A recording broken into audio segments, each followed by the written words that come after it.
There are very few conversations as deeply human as talking about death.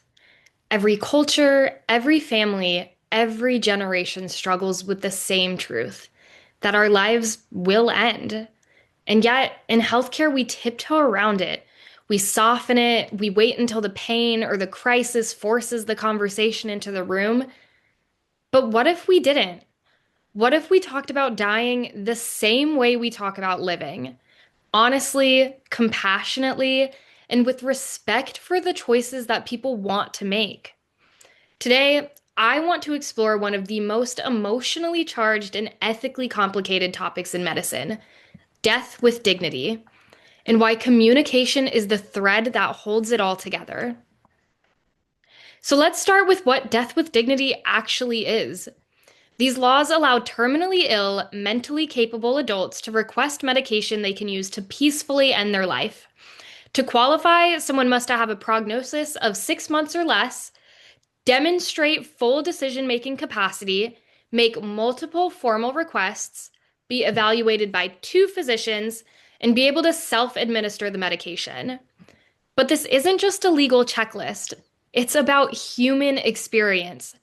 People wrestling with profound questions about suffering, about autonomy, and about dignity. Oregon passed the first act in 1997 after years of debate, and since then, 10 states have followed. Some of these include California, Washington, Vermont, New Jersey, Colorado. Most of the country, however, still doesn't allow this choice, which makes these decisions both urgent and complicated. And here's the thing. The law alone doesn't create clarity for patients. What makes this meaningful is communication. It's the conversation that allows people to explore values, express fears, and define autonomy on their own terms. And this brings us to the heart of this talk, communication.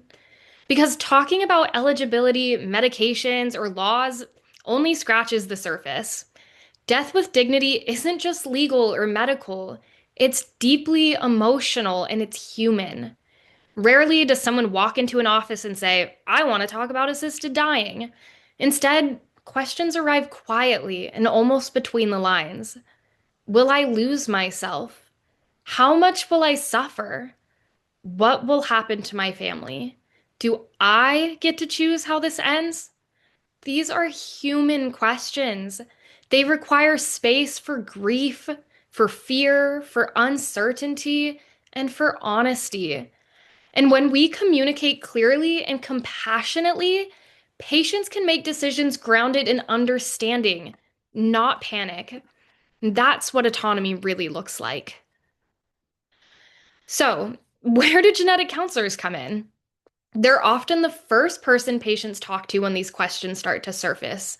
Long before anyone says the words death with dignity, genetic counselors don't determine eligibility, they don't make recommendations, but what they do is just as critical.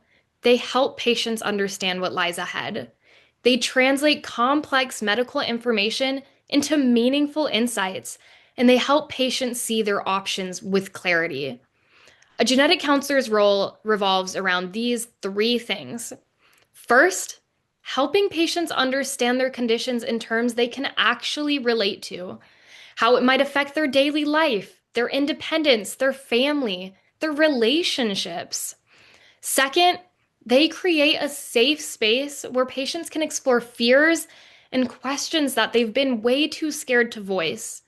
And third, they help families communicate so decisions are understood and supported rather than feared or misunderstood or judged. Through this work, genetic counselors connect patients to the broader healthcare system, to physicians, to palliative care teams, social supports. They help create a network of care that empowers patients and families alike. So let's put this into action. Let's step into the lives of three different patients. First, we have Lily. She's 42 and living with Huntington's disease. She's starting to notice small changes, misplacing things, losing bits of sharpness, moments where she just doesn't feel herself. Her fear isn't death, It's disappearing from the inside out, losing the parts of her identity that make her who she is. A genetic counselor helps Lily understand what cognitive decline might look like and gives her words for the grief that she is already carrying. It's not about directing her choices, it's about helping her define what autonomy means for herself. Imagine noticing yourself change slowly, day by day, and not knowing how to prepare for the parts of yourself that you might lose. How do you hold on to identity in the face of disease and decline? Now let's talk about Hunter. Hunter's 33 with rapidly progressing ALS. He knows exactly what's coming: the loss of movement, the difficulty with speech, difficulty swallowing, and even breathing. His deepest fear is being fully conscious inside of a body that can no longer act or communicate. A genetic counselor helps Hunter map the progression of his disease, anticipate the challenges, and explore how death with dignity might intersect with his values around suffering and around control. They can also help his family communicate clearly so everyone can support him in alignment with his priorities. Imagine being fully aware but unable to act or speak. How do we honor that experience? Now let's talk about Maya. She's 38 with hereditary breast and ovarian cancer.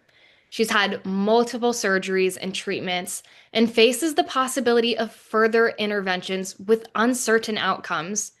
Her fear isn't just about herself, it's about her young children, it's about her partner, the ripple effects of illness through those that she loves the most. A genetic counselor helps Maya understand the medical realities and projections, but most importantly, helps her explore her values. How much risk and suffering is acceptable? How can she communicate about her thoughts with her family? And how can she get support rather than feel helpless? Maya's story shows that death with dignity isn't only about terminal neurological disease, it's about any situation where illness threatens identity, independence, or control, and where communication, empathy, and guidance help patients make decisions that feel true to themselves. So, what do these stories teach us? Three intersections stand out. The first is predictable trajectories. Genetic counselors translate disease patterns into real expectations, helping patients plan for the future, including end of life decisions. And then there's identity and autonomy. Patients aren't just managing a diagnosis, they're asking, who will I become? Genetic counselors hold these questions without judgment, and they help patients define their own path. And then there's family impact. Genetic conditions ripple through families. Genetic counselors help families communicate honestly, so decisions are grounded in understanding and not fear. Through these roles, genetic counselors connect patients to the broader healthcare system while still embodying empathy, professionalism, and patient centered care, all without taking control of the patient's choices and allowing them to have autonomy and hold values that are truly their own. Talking about death will never be simple. It's always going to feel tender, and it will always require courage. Avoiding these conversations does not protect anyone. It leaves people alone in their hardest moments. Death with Dignity invites us to rethink how we care for people with terminal illness. Genetic counselors, grounded in empathy, communication, and understanding, are uniquely positioned to walk alongside patients through these conversations. Talking openly about dying isn't giving up on life, it's honoring it fully, honestly, and on the patient's terms. And this invitation goes beyond genetic counselors. Every healthcare provider, caregiver, and even member of the public can make room for these conversations.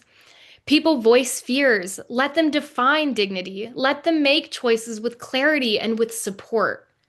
Choosing openness over avoidance gives people the deepest form of care, the ability to face end of life with clarity, compassion, and most importantly, humanity. Thank you.